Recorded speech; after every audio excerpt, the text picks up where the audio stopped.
Hello everyone.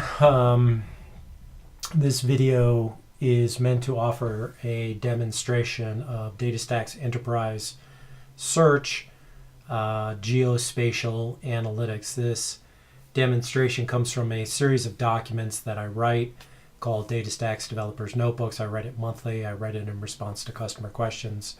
This series of documents is available at tinyurl.com/DDN 3000. DDN is short for DataStax Developers Notebook.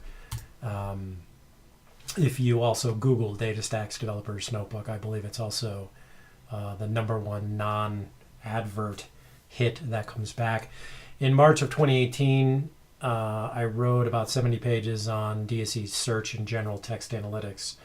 A full primer assumes no prereqs, and we deliver synonyms, soundex, word proximity, a bunch of searches for text analytics. The March 18 document might be considered a prerequisite then for understanding geospatial spatial analytics, just because I didn't want to create a lot of repetition. There's 3 artifacts available under 2018 April. There's the document proper. It's about 40 pages. All of the steps are outlined that we're about to see the result of. There's a tarball with all of the code and data. It's about 24 meg compressed. And then this video is available here also.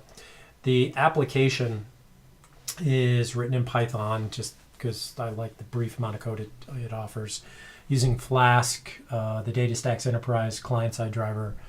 What else? And those are the highlights.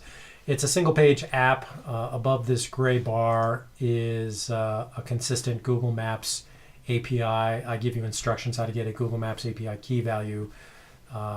Paste that key value into this text entry field. Click Launch Map. Off you go. And then there's 4 tabs below to give you an interface to the DSE geospatial search queries that we run. So if you right mouse click, you'll set a point on the map. And after that, you can query either by radius in kilometers, bounding box. You can change the radius. The points come back. The database behind this has about 336,000 points in Colorado and Utah, and then about 6,000 Starbucks across the U.S. Just 2 geospatial data sets that I tend to play with. Tab 1 allows you to run, again, distance from a point, distance in a bounding box, the center point of a box. Tab 3 allows you to add new data. So let me show you a little bit of that, because not only can you do a geospatial query, but you can do a sounds like. So here I'm going to add a business called Pizza Hut, and obviously it's spelled funny. And then if I go back to here and look for Pizza Hut, it should come back, if I can spell Pizza Hut right. Let me clear the markers and then run the Pizza Hut query, and I should see my results. Of the, this is tab 4. It shows you what you got back from your query. Buena Vista, Colorado did have a Pizza Hut like 10 years ago. This data set's about 8 to 10 years ago. Tab 4 will show you what was actually returned in your query, and we see Pizza Hut, which had existed previously. It shows up as a blue pin. All of the previously loaded 330,000 geo points of data are blue, and anything you add are red. So you see that we can do a geospatial query. We can do, we compound that with a sounds like. If we go from Buena Vista, Colorado, which is somewhat sparse, not a lot of businesses out there, maybe go to a denser geographic area. Let's go to Denver. You can see the result of a few more of the queries are a little clearer what the queries are actually doing. So let's zoom in on Denver. Maybe not that much. That's a bit much.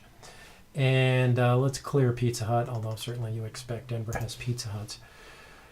Yummy. Set our query point with a right mouse click. Finally. And let's do a radius of 5 miles and run the query. Most of the delay in this processing, by the way, is not between the client and the server. it is as I loop through the data points and set up to 1,000 map pins on Google Maps API. I'm not saying I run the most efficient JavaScript code, but posting 1,000 map points is rather intensive. Taking longer than usual, of course, because I pointed it out. So we ran a geo-spatial query using radius of 5 miles from a point. I artificially limit the number of points returned to 1,000. So here are all the points that came back. You'll see if we repeat the query and instead of doing a radius, we do a bounded box, it'll actually run a little bit faster just because of the geometry that's involved. It's quite simpler to calculate what's inside a box than what's inside a circle. Pardon me. Again, 5 miles will limit the results back to 1,000 or fewer points, and you see it's a square. Let's clear this. There's one more thing I want to show you.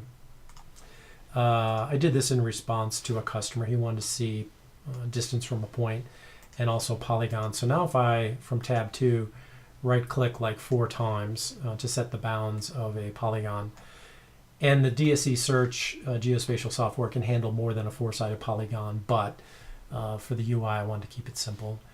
And then run the query. You see that we can also do polygons. We can do within, intersects, contains within. You can do multiple polygons. You can do, I said, more than 4-sided polygons, but I just limit the UI to 4 polygons. So again, all of this is available in the code. It's heavily documented, blah, blah. tinyurl.com/DDN3000.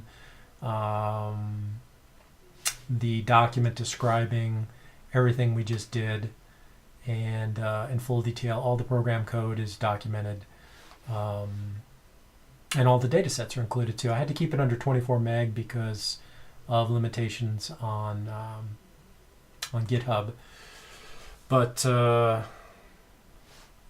it's all out there. So let me know what you think. Hopefully you enjoy it, and I'll see you again in the future. Thanks.